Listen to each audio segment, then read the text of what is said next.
Tere päevast! Tänane teekond on meil teekond õnneni.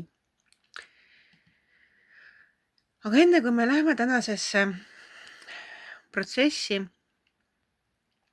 vaatame kõigepealt otsa muutumistele, et kuidas meie muutume. Et sain erinevaid tagasisidemeid ja need panid mind ka mõtlema, et võib-olla üks suur komistuskivi kogu muutumise juures on ka see koht, kus me ei adu, milline üks muutumisprotsess on. Et me ootame justkui sellist võlukepikest, mis lahendaks teema ära. Ja seetõttu ma mõtlesingi, et võtame korra ühe sammu tagasi koos ja vaatame, milline üldse üks muutumisprotsess on. Et meil on ju ka tegelikult üks muutumine käsil, et teekond õnneni on ju. Kui me räägime muutumisprotsessist, siis kõigepealt me räägime, et me tunneme ära, et midagi on valesti. Näiteks märkame, et kaal on suur või et märkame, et raha pole, et märkame, et suitsetame ja see ei ole hea tervisele näiteks. Ja hakkame igatsema siis olukorda, kus on kõik teistmoodi, et näiteks, et ma olen kõhnem ja raha on hästi palju ja ma ei suitseta, et hakkame unistama selle parema uue olukorra järgi. Edasi tuleb moment, kus peame endaga ausad olema, et kui me alguses igatseme selle muutuse järele, siis me ei näe, et meie peaksime midagi selle muutuse toimumiseks tegema. Et see muutus peaks justkui kuskilt väljaspoolt tulema, keegi peaks seda meie jaoks ära parandama, et me küll igatseme seda, aga me ei näe, et meie peame seda kuidagi muutma. Aga mingi hetk meil tuleb iseendaga aus olla ja saada aru, et selleks, et see muutus toimuks, pean mina ise seda muutust täide viima, et mina pean seda tegema, mitte keegi teine ei tule võlukepikesega viiputama, vaid see on minu teha.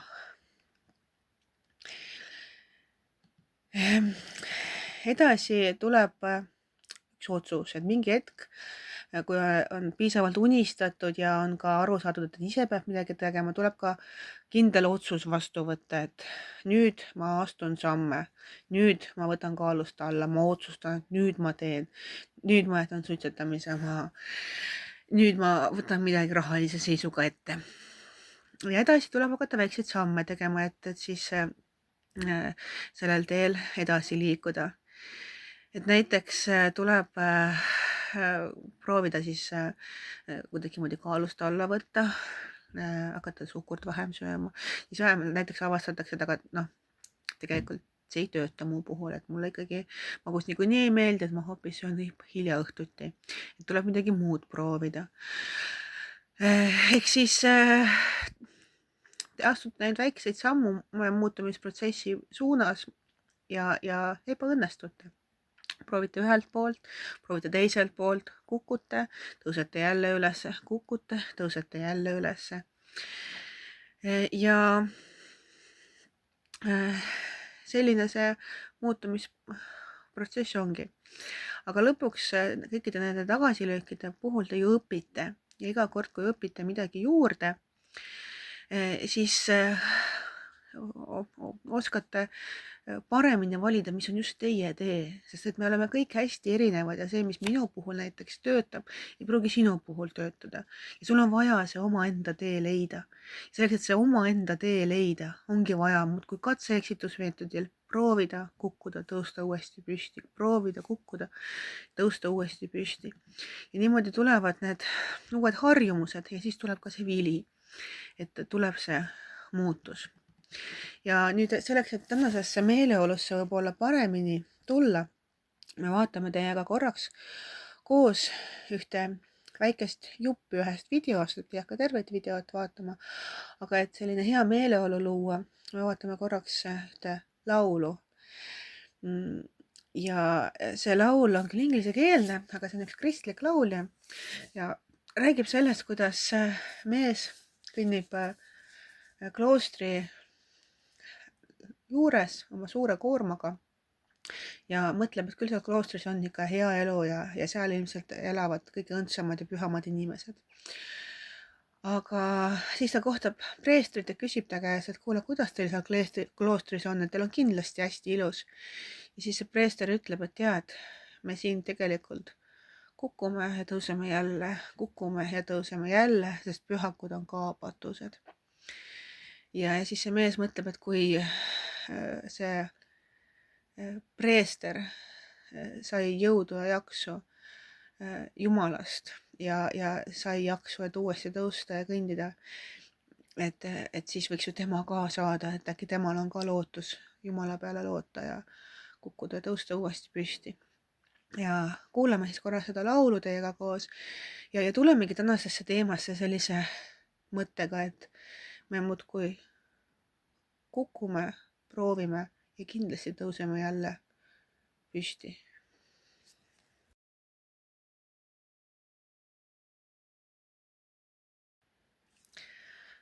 Aga tuleme nüüd siis edasi ja tuleme tänase teema juurde. Täna on meil siis teemaks raha. Ja kui me vaatame selle raha teema peale, mis on suhteliselt vastuoluline teema, et kuidas siis kuidas üldse sellesse rahasse suhtuda. Aga vaatame seda just selle nurga alt, et raha teenimine ja raha saamine ei ole iseenesest ise eesmärk, vaid see on ainult vahend. See on just vahend ligimese teenimiseks. Et kes käisid eile kirikus, siis Luteri kiriku kalendris oli eilseks kirjakohaks Matteuse evangeeliumist selline kirjakoht, et armasta Issandat oma Jumalat kogu oma südamega ja kogu oma hingega ja kogu oma mõistusega. See ongi suurim ja esimene käsk. Teine on selle sarnane, armasta oma ligimest nagu iseennast. Ja võt selleks, et eriti hästi seda ligimest armastada, siis ei tee raha paha. Et kui kellelgi on ikkagi abi vaja, siis oleks ju nii hea, kui me saaksime talle selle uue jope osta või kui tal süüa pole, et me saame talle süüa osta. Et meil on ka päriselt rahaliselt võimalik kedagi aidata. Toon näiteks ühe olukorra, kus mind isiklikult aitas just see, et kellelgi oli rahaline võimalus. Et olin olukorras, kus hästi ootamatult üks hästi lähedane inimene, üks pereliige oli teises maailma otsas ja oli surivoodil ootamatult. Ja minul tol ajal ei olnud sellist rahalist võimalust lennata sinna kohale. Aga ühel heal inimesel oli võimalik mind aidata ja ta organiseeris mulle lennupileti, nii et ma sain selle lähedase inimese surivoodil olla. Ja see tema hea tegu jääb mind alatiseks saatma, et kui palju me saame tegelikult teist inimest aidata. Tema aitas mind, mina loodan tulevikus kedagi teist samamoodi aidata. Aga selliseks aitamiseks, selliseks ligimese armastamiseks vahel ei piisa selles, et me lihtsalt teeme midagi head. Vahel meil on ka vaja vahendeid. Ja täna me vaatamegi, kuidas neid vahendeid siis saada. Ilmestamiseks loen ühe tähendamissõna Matteuse evangeeliumist 25. peatükist. See on talentide tähendamissõna.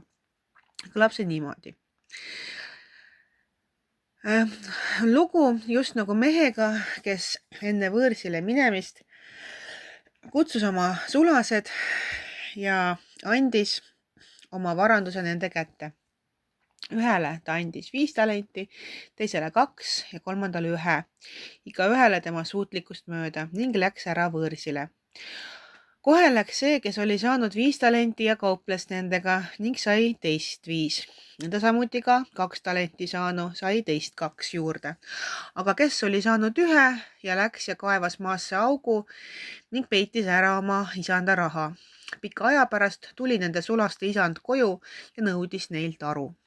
Siis astus ta ette see, kes oli saanud 5 talenti, lisas sellele teist 5 talenti ja ütles: isand, sa andsid mulle 5 talenti, näe, ma olen saanud teist 5 talenti.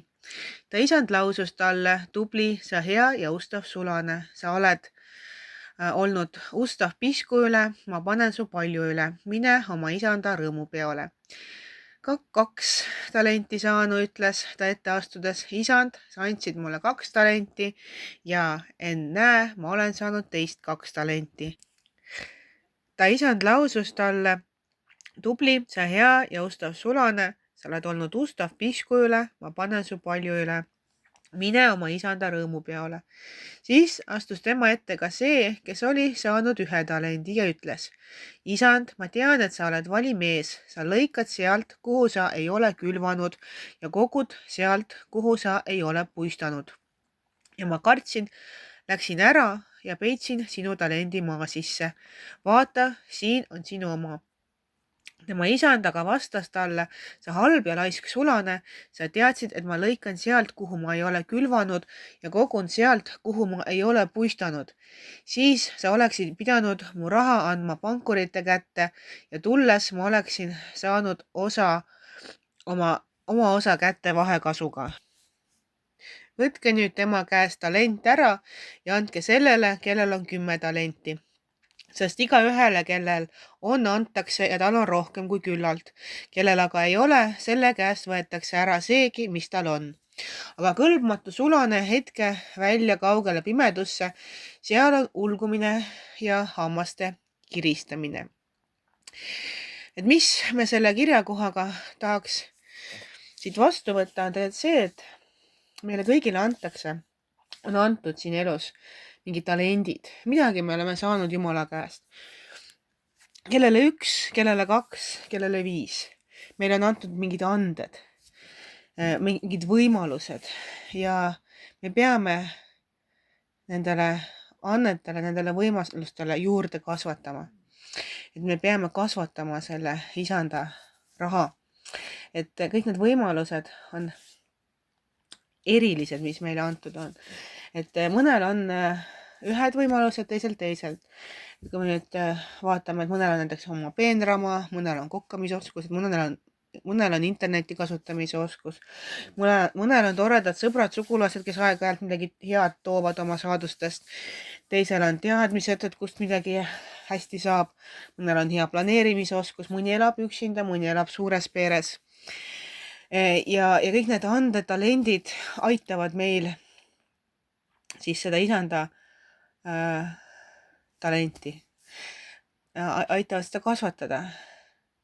Ehk siis see, mis meile antud on, selle me peame suuremaks tegema. Milleks seda raha siis vaja on?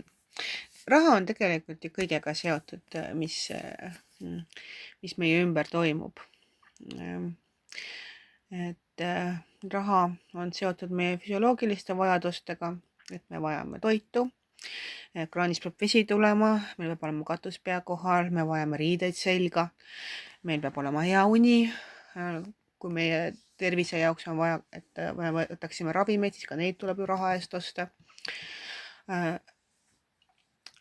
Raha on oluline ka selle jaoks, et meil oleks turvaline, et meil oleks kindel sissetulek, et meil oleksid säästud, kust vajadusel võtta, et meil oleks kindlustunne, stabiilsus. Raha aitab ka perega ettevõtmisi teha, et suhteid seetõttu luua, et kui me saame ikka perega koos kuhugi minna, midagi koos teha, et tihti on ka selle jaoks siiski vaja raha kulutada. Ka kogukonnas on hea, kui me saame teenida, et me saame kogukonnale midagi anda. Ja ega ka armastuses võib raha vaja minna, et pruudile ikka tahad ju lilli osta, teda kinno kutsuda ja selleks on siiski ka raha vaja. Ja raha annab võimaluse teha valikuid, teha neid asju, mis meid tõstavad meie enesekindlust, mis panevad meid tundma ennast võimekana, aitavad meil teisi toetada. Selline teadlik rahakasutus kasvatab ka eneseusku ja väärikust. Ja lõpuks siis eneseteostus, et kui meil on selline stabiilne rahaline põhi all, siis me saamegi paremini teenida ja me saame ka helded olla. Teises korintlaste kirjas on kirjas kenasti, et Jumal armastab rõõmsat andjat. Nüüd tahaks tutvustada teile ühte inimest. Tegu on Ameerikas Tennessee osariigis sündinud Dave Ramsey'ga, kes on siis selline finantsspetsialist, võiks öelda, ja motivatsioonikõneleja. Ta kasvas üles siis sealsamas Tennessee osariigis, tema vanemad tegutsesid kinnisvaraalal ja ta õppis Tennessee ülikoolis ärijuhtimist ja kinnisvara. Et ta sai hästi varakult sellist tugeva ärilise enesekindluse ja ettevõtlikkuse. Hakkas tegutsema siis kinnisvara valdkonnas ja juba 26-aastaselt teenis $250,000 aastas. Haldas 4 miljoni suurust kinnisvaraportfelli ja tundis ennast finantsiliselt eduka ja sõltumatuna. Noor, rikas, haritud, tark inimene. Siis aga muutusid ühel hetkel pangareeglid, mis sundisid tema laene ennetähtaegselt tagasi maksma.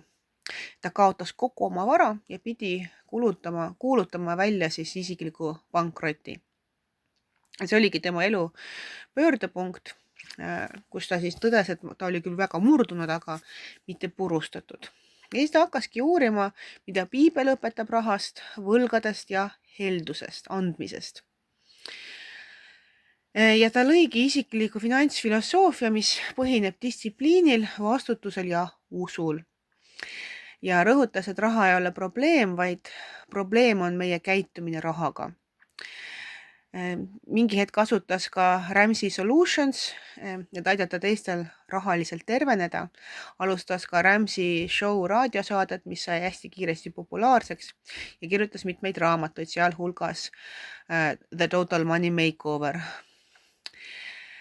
Ja tema selline juhtlause on, kui sa praegu elad nii, nagu mitte keegi teine ei suuda, siis sa saad hiljem elada ja jagada nii, nagu keegi teine ei saa. Et kellel huvi on, võiks tema selliseid videosid YouTube'ist vaadata. Aga natukene lühidalt tutvustame ka siin tema sellist finantsfilosoofiat. Et tema pani kokku siis, ta nimetab neid Dave Ramsey 7 beebisammuks, millest esimene on siis see, et sa paned kõrvale 1000 eurot. See on sinu hädaabifond. Et väga raske on muidu pidada eelarvet, kui kogu aeg juhtub midagi ootamatut ja sa pead eelarvesse augu sisse tegema. Sa ei saa tegelikult püsida eelarves, et ikka vahel juhtuvad ootamatused. Läheb pesumasin katki ja sa pead midagi sellega seoses tegema. Mis iganes võib juhtuda ja tema arvastaski, et kuskil 1000 eurot on see raha, mis aitab sul nendest võlgadest ja sellest keerulisest rahalisest olukorrast välja saada. Siin kohal tasub ära märkida, et need sammud on ta ise kõik läbi teinud. Ta ise oli täielikus pankrotis, kus ta oli nagu suurtes miinustes ja nendes miinustes ta tuligi välja neid omaenda samme kasutades. Ja siis kõigepealt kogud või mitte kogud, vaid võimalikult kiiresti hangid 1000 eurot, müüd midagi maha, vaatad, mis sul olemas on, et tekitad sellise 1000 eurose puhvri ja siis hakkad oma võlgasid tagasi maksma, võid kõik oma kulud miinimumini. Et kui sul ei ole vaja kui sa sõidad liisingautoga, annad selle ära, võtad mingisuguse vana kasutatud auto, sõidad sellega, käid jala meie keskkonnas, sõidad bussiga, et kõik kulud, mis vähegi võimalik on ära kaotada, kaotad ära, hakkad sööma riisi ja ube, nagu ta ütleb, ja hakkad oma võlgasid ära tasuma ja võlgasid tasud siis ära tema teises lapse sammus, beebisammus, kus sa siis teed nimekirja kõikidest oma võlgadest, kõik kulad kirja, välja arvatud siis kodulaen ja hakkad neid alates väiksemast kuni suuremani ära maksma. Et paned kirja siis nende summade suurus ja ilma intressita. Kõigile maksad miinimumi, mida saab maksta, kõige väiksema osamakse, et nad ei koguneks liiga, aga selle kõige väiksema võla sina paned igasuguse lisaraha, mis sul on kuskilt alles jääb. Ehk siis hakkad nagu tulistama seda kõige väiksemat võlga, mis on kõige väiksem kogu sinu võlgadest. Maksad selle ära. Kui sa selle kõige väiksema ära tasud, siis sa liigud järgmise juurde. Ja nii kasvab siis see lumepall, sellepärast iga kord, kui sa maksad ära mingisuguse võla, siis sul vabaneb raha. Sul ei ole seda kuumakset enam ja sa saad järgmist võlga seda võrra rohkem ära maksta. Ja see igasuguse selle kogemuse kaudu kasvab ka sinul motivatsioon, et sa said midagi ära makstud, sul on selline emotsionaalne võit ja sa saad hoogu juurde. Ja lõpuks jääb sul alles ainult kodulaen või siis üldse mitte midagi. Ja edasi sa hakkadki siis keskenduma säästmisele.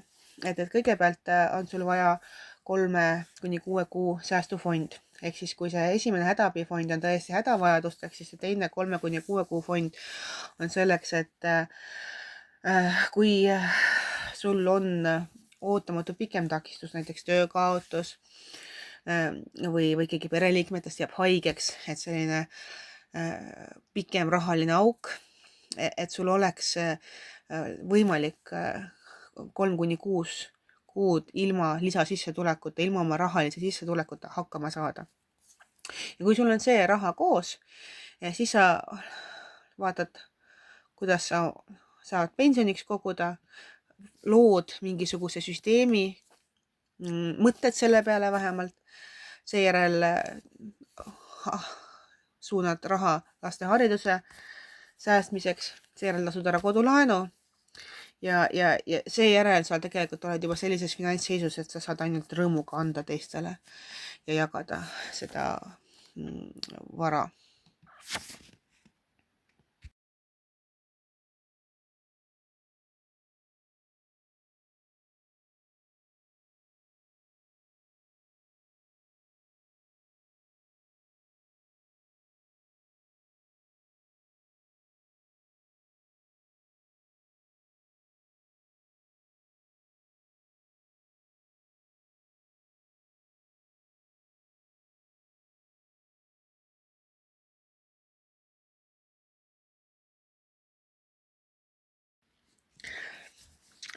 Lähme edasi meie rahalise teemaga, räägime natukene majanduslikust teadlikkusest. Ehk siis, mis see majanduslik teadlikkus tähendab, et see tegelikult tähendab seda, et me teame, kuhu meie raha läheb ja miks ta sinna läheb. Et see aitab meil teha valikuid, mis toetavad meie elu, mitte ei koorma seda. Et see loob meile sellise ruumi, et me saame jagada ja teenida. Et põhimõtteliselt see tähendab, et me peame raha planeerima. Et ka rikas planeerib, ka riigil on oma eelarve, riik eelarvestab, ettevõtetel on eelarve. Ja Luuka evangeeliumis on selline hea kirjakoht selle kohta, et sest kes teie seast tahtes ehitada torni, ei istuks enne maha ega arvutaks kulusid, kas tal on kõik vajalik selle lõpetamiseks. Et seda enam siis meie peaksime ka pidama ikkagi eelarvet, et aru saada, kuhu meie kulud ja lähevad ja kuidas me oma tulusid kulutame. Ja eelarvestamine on üks selline tööriist ja sa võid seda eelarvestamist teha erinevalt, et pead leidma sellise variandi, mis sulle kõige paremini sobib. Mõni teeb seda kasutades märkmikku ja paberit. Mina isiklikult kasutan näiteks Exceli tabelit, aga neid Exceli tabeleid on ka erinevaid. Siinkohal natuke räägin, et on olemas selline veebileht nagu minuraha.ee. See on siis Eesti Finantsinspektsiooni hallatav ja selle eesmärk on suurendada inimeste raha tarkust, pakkuda usaldusväärset infot finantsteenuste kohta. Seal on hästi erinevat sisu, seal on selgitusi laenude, hoiuste, kindlustuste, investeerimiste kohta, erinevaid võrdlustabeleid ja juhendeid ja ka nõuandeid makseraskuste ja tarbijakaitse teemadel. Ja vot sealt samast lehest on ka pärit seesama näidis pere-eelarve mudel, et sellise eelarve võid proovida koostada, panna sinna sisse siis kõik oma kulud, ka tulud ja vaata järgi siis näiteks nädala või kuu aja jooksul, et kui palju sa siis tegelikult kulutad ja kui palju sa tegelikult tulu saad, kas vahel eelarve paberi peale panemine aitab paremini aru saada, et millist kulu äkki on võimalik siiski vähendada, et mina ei saa sulle öelda, et sul on interneti kulu liiga suur, aga äkki sul on just vaja sellist kallist internetti. Aga sina saad vaadata oma eelarvele otsa ja vaadata, et okei, internetti mul on tõesti vaja, aga milleks ma maksan selle videote vaatamise teenuse eest, seda mul tegelikult ju vaja ei ole ja ilma selleta ma saaksin hakkama. Ja saadki oma kulusid natukene koomale tõmmata. Et seal lehel on ka erinevaid nippe, et kuidas raha planeerida või kuidas näiteks säästa või võlgadest vabaneda, siis et soovitan seda lehte iseseisvalt uurida. Aga natukene räägin nüüd siinkohal seda, kuidas ma ise poes käin. Et see, kuidas mina käin poes, see ei pruugi sul aidata poes käia, sellepärast et me oleme ju erinevad ja me elame erinevates kohtades, et ilmselgelt linnas elaval inimesel on natuke teised võimalused kui maal elaval inimesel, kes autoga liigub, tal on teised võimalused kui see, kes jala käib. Aga sa peadki natukene vaatama ümberringi, millised on siis sinu võimalused. Üks soovitus on kindlasti siinkohal see, et võib-olla minna teise poodi vaatama või minna oma poodi teisel kellaajal. Et kui me jääme selle ühe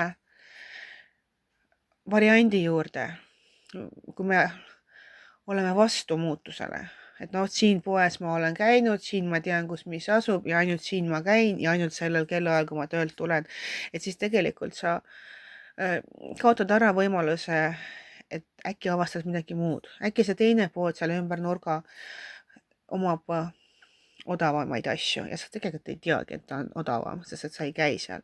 Äkki see mingi soodne pood, mis kuskil avati, äkki see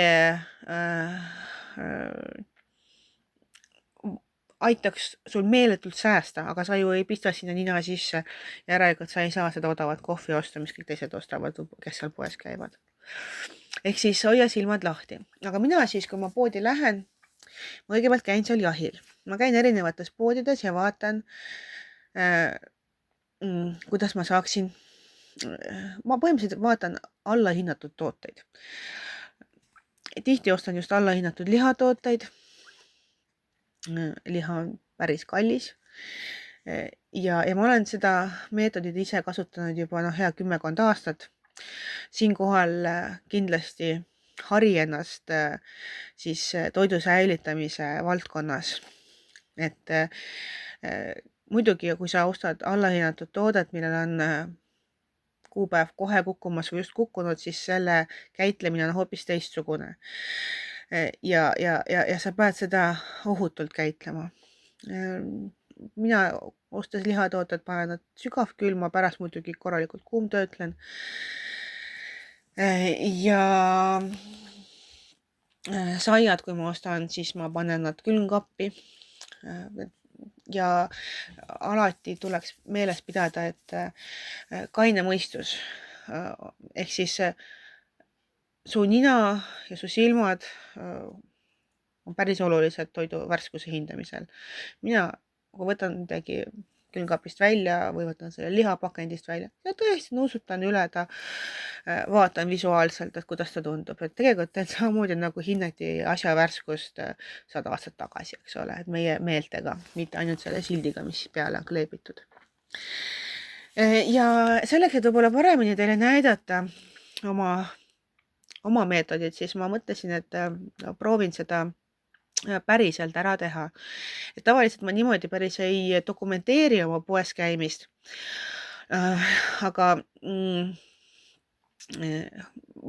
meil kodus on siis kombeks niimoodi, et me käime poes, üritame käia kord nädalas. Eriti siis, kui on vaja nagu vöö koomale tõmmata ja ei ole võimalik kuskil natukene juurde midagi osta. Ehk siis lähen, näiteks seekord läksin laupäevasel hommikul poodi, käisin päris mitmes poes ära, et siin videos lõpus näitan ka ära, mis poodides ma käisin. Ja kõigepealt käisin 2 poes jahil, sain allahinnatud tooteid.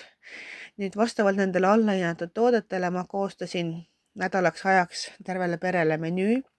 Ja nüüd selles videos ma arvestasin, et tavaliselt mul ikka kodus on osasid toiduaineid. Aga seekord see video on tehtud selle mõttega, et kui sul on kapid ikka täiesti tühjad, et sul ei ole seal isegi soola ja kui sul ei ole ka esmaseid toiduhügieenitarbeid, sul ei ole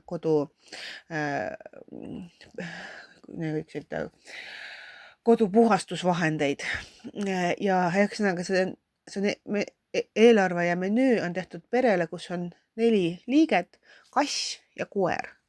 Ja nende kapid on täiesti tühjad. Ja siis ma tegingi sellisele perele nädalase menüü. Menüü on tehtud arvestusega, et süüakse hommikust lõunat, õhtut ja kuhugi vahele tuleb väike oode. Menüü on üritatud teha võimalikult tervislikuna. Menüüs ma pole pannud juurde salateid näiteks, aga need olekski niimoodi jooksvalt kõrvale tehtavad, et näiteks seal kapsast porgandist midagi kokku panna, hapukord juurde panna, tomatid juurde lõigata, et kõik selline värske kraam läheks lihtsalt kõrvale. Ja kui ma olen selle menüü siis ära teinud nädalaks ajaks, siis ma vaatan, mis mul veel vaja juurde osta on. Ja ma tavaliselt käin sellistes ka suuremates hulgipoodides või väiksemates tooduspoodides, kus siis ma tean, et müüakse allahinnatud tooteid, et kõvasti odavamalt väärtuslikud toiduained. Ja siis ma ostan need puuduvad elemendid ja terve mu pere teab seda menüüd ja siis ongi vaja natukene ise süüa teha ja osa toitusid teevad siis pereliikmed. Kui sinu pere on teistsugune, sul on seal rohkem või vähem inimesi, siis saad endale sobiva variandi. Et see on nüüd see süsteem, mis töötab minu puhul. Ma olen seda paljudele tutvustanud, ma olen näidanud neid toredaid poode, kus ma jahil käin. Ma olen üritanud õpetada seda, sest teistpidi see säästab raha, aga see vähendab ka toidu raiskamist. Sest et need ained, mis sealt niimoodi poest ju ära ei ostata, nad rändavad lihtsalt prügikasti ja see on kurb. Aga nüüd ma kutsun sind üles vaatama seda videot, et selles videos on kõik hinnad välja toodud, nii nagu ma need laupäevasel hommikul poest sain. see ostlemine ei ole tehtud suure planeerimisega, et vahel tehakse selliseid videosid nagu suure plaaniga ees, aga see on selline täiesti tavaline poes käimine. Ja mõned toiduained ma pärast vaatasin, tegelikult oleks saanud mõnest teisest poest odavamalt, et kui tahaks, siis saaks seda veel allapoole tuua. Ja samas mõni asi oleks just nagu see on selline elutruu näide. Ja kui nüüd arvestada, et on ka loomadele süüa ostetud, siis ütleme nii, et nädalaks ajaks toitu läks mul kokku natukene alla 100 euro. 4 liiget, kass ja üks 50-kilone koer, suur koer. Ehk siis, kui nüüd looma kulu välja arvata, siis ühe inimese peale kulus päevas 2 eurot 88 senti. Nüüd minu arust päris hästi. Võite mulle kommenteerida või vastata, millised teie toredad nipid on. Hea meelega õpime üksteiselt, et ka see kodune ülesanne, mis sai saadetud, et see on tegelikult just selleks, et jagage oma tarku nippe ja kasvatame koos siis seda raha natukest, et me saaksime jagada ja olla helded nagu ei keegi teine ja saaksime olla oma ligimesele toeks.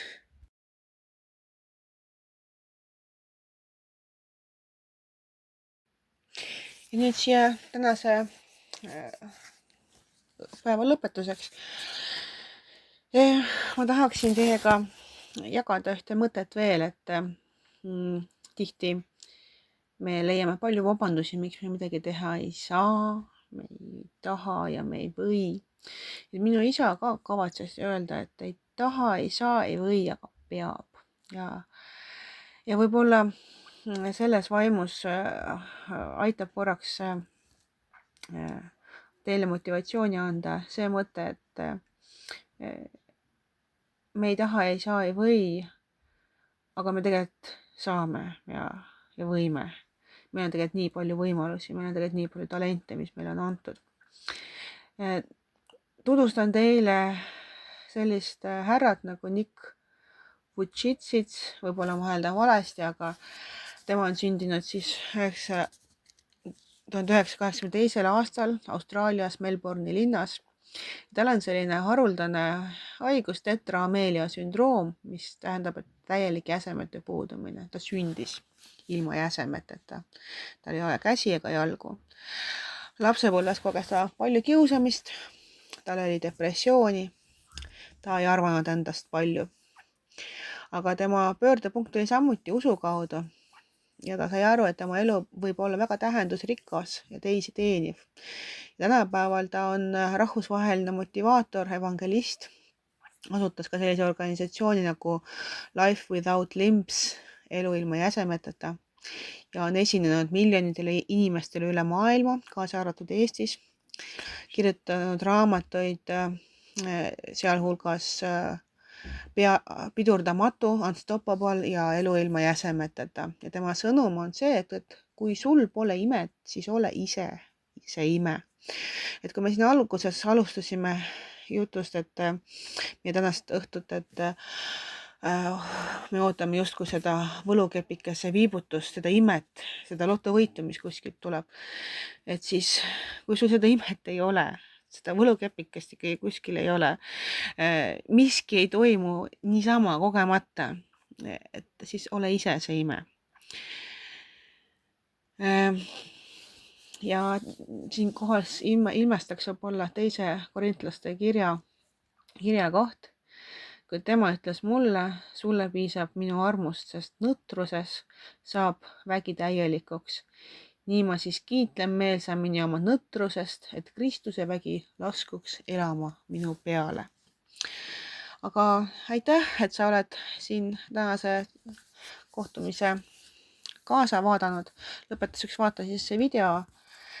Kohtume sinuga juba järgmisel esmaspäeval. Ja järgmise esmaspäeva teemadeks on emotsionaalne turvatunne, stressi ja ärevuse maandamine. Aga ilusat õhtut sulle!